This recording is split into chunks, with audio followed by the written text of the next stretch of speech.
Shalom, shalom, shalom enfant de Dieu, shalom créature précieuse de l'Éternel. C'est la sœur Georgette Kefa Moussambi. Je viens encore aujourd'hui pour qu'on puisse partager avec vous une petite exhortation, un message qui va vous faire énormément du bien. Chaque fois que moi j'ai à lire la parole de Dieu et que je me vois béni, édifié par une parole, par un message de Dieu, je préfère, comme la Bible dit, si vous avez goûté combien le Seigneur est bon, attachez-vous au Seigneur. Et pendant la nuit de la Pâque, le Seigneur avait demandé aux familles, quand vous tuez un agneau, ne mangez pas vous seul. Partagez avec les amis de gauche, partagez avec les amis de droite, c'est-à-dire partagez avec le voisin, partagez avec la famille pour que plus grand nombre soient édifiés et qu'ils mettent aussi leur confiance en l'Éternel.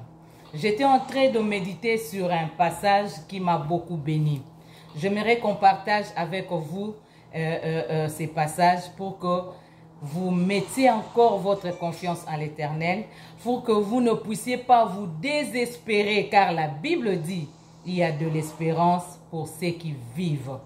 Pour toi qui t'es réveillé aujourd'hui, pour toi qui te vois encore en vie, bien-aimé, ce n'est pas par ta force que tu t'es réveillé ce matin, ce n'est pas par ta force que tu es en vie aujourd'hui, c'est parce qu'il y a un Dieu qui est au contrôle de toutes choses, il y a un Dieu qui n'a pas encore fini avec toi. Voilà la raison pour laquelle tu dois espérer et mettre ta confiance en l'Éternel. On va lire un petit passage. C'est dans les livres de Marc. Marc chapitre 9.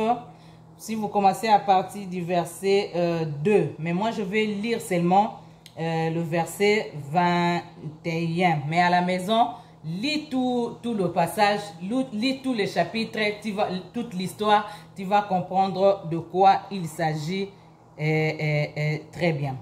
Alors, je lis le verset 21. Jésus demanda au Père, combien y a-t-il de temps que cela lui arrive? Depuis son enfance, répondit-il. Et souvent, l'Esprit l'a jeté dans le feu et dans l'eau pour le faire périr. Mais si tu peux, quelque chose vient à notre secours. Aie compassion de nous. Jésus lui dit, si tu peux, tout est possible à celui qui croit. Ce qui nous intéresse ici beaucoup, c'est le verset 21. La conversation de Jésus avec cet homme qui a amené à Jésus son fils pour être guéri. L'histoire dit que ses papas étaient en train de chercher Jésus, mais parce que Jésus n'était pas avec ses disciples, il y trouve les disciples de Jésus. Et il demande à ce que les disciples de Jésus puissent chasser ces démons qui tourmentaient son fils. Alors les disciples de Jésus n'ont pas pu chasser ces démons. Et ils étaient en discussion entre la foule qui était là, et puis les papas de l'enfant aussi étaient là. Et les disciples eux-mêmes ne comprenaient pas pourquoi ils n'ont pas pu chasser ces démons. Et quand Jésus arrive, le père de l'enfant, Jésus pose la question de quoi il s'agissait, de quoi vous êtes en train de discuter. Alors le père de l'enfant qui présente son problème à Jésus. Alors Jésus lui pose la question.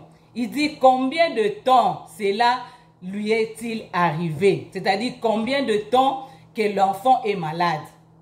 Alors le père de l'enfant dit c'est depuis son enfance.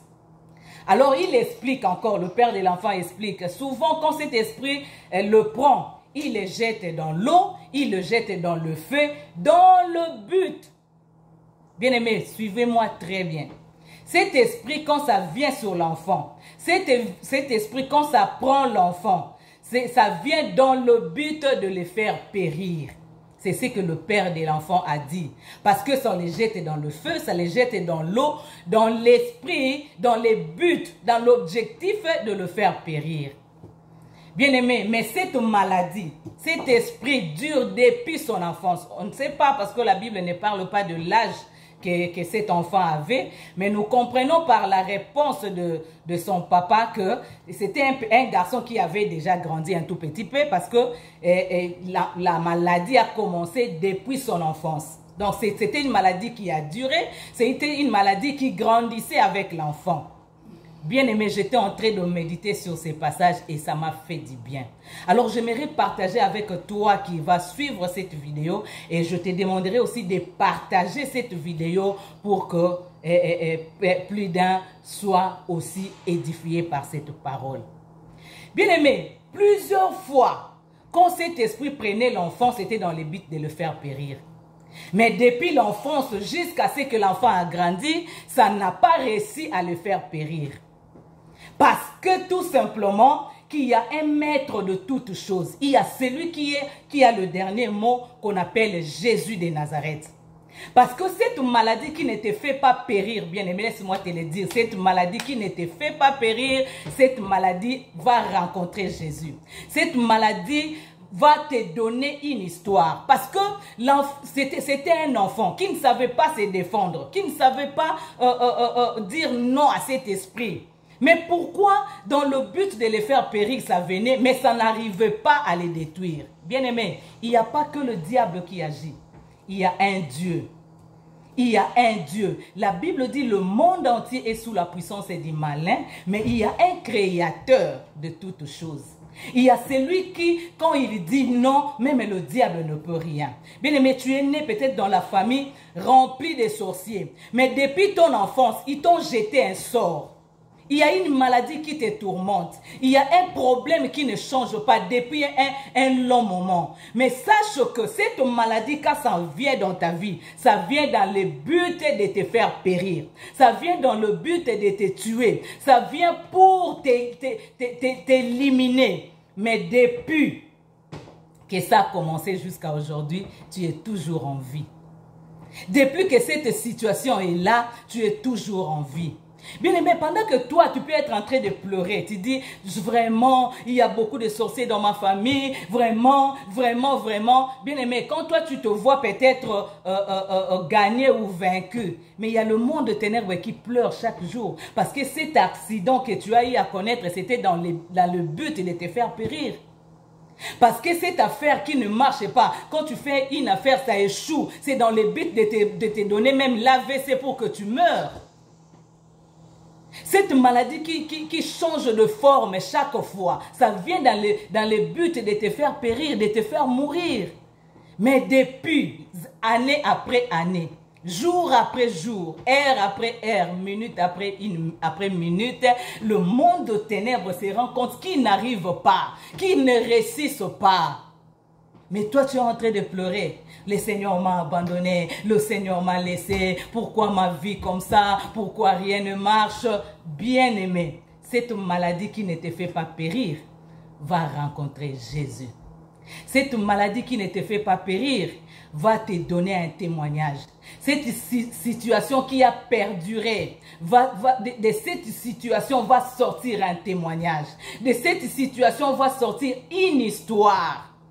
Parce que s'ils ne réussissent pas de te faire périr, c'est parce qu'il y a une main invisible, une main que tu ne vois pas, mais cette main agit. Cette main est en train de garder, de contrôler les choses. J'aimerais dire à un enfant de Dieu, j'aimerais dire à une personne qui m'écoute en ce moment, relève encore ton espoir à l'Éternel, remonte encore ta foi en Dieu. Ne vois pas seulement les situations bizarres qui t'arrivent, ne regarde pas seulement ça, mais vois que pourquoi cette situation n'arrive pas à me faire périr. Pourquoi il n'arrive pas à mettre fin à ma vie? C'est parce que Dieu me laisse en vie, parce que mon histoire ne sera pas clôturée comme ça. Tu es né pour un but. Tu es né pour une mission. Et cette mission, tu l'accompliras. Que le diable le veuille ou pas, tu accompliras ta mission. Que le sorcier de ta famille le veuille ou pas, tu accompliras ta mission. Parce que tout ce qu'ils envoient chez toi comme situation difficile, événement malheureux, ça vient dans un seul but, te faire périr. Mais jusqu'ici, ça n'a pas réussi. Jusqu'ici, ils échouent jour après jour. Tu es toujours vainqueur de toutes ces situations. Sache que cette situation va rencontrer le Seigneur et cette situation te donnera un témoignage. Soyez bénis. Partagez ces messages, partagez cette vidéo pour que ton frère aussi, ta soeur aussi soit édifié. Pour vos questions et suggestions, mon numéro de téléphone c'est +1 857 247 56 54. C'est la sœur Georgette Kefa. Écrivez-moi sur WhatsApp, j'aurai à répondre à vos préoccupations. Vous avez un sujet de prière, envoyez-nous, nous sommes là pour vous. Nous allons intercéder et Dieu ne manquera pas de vous bénir. Soyez bénis à une prochaine, à un prochain numéro si Jésus-Christ ne revenait pas. Soyez bénis, bon dimanche, bye.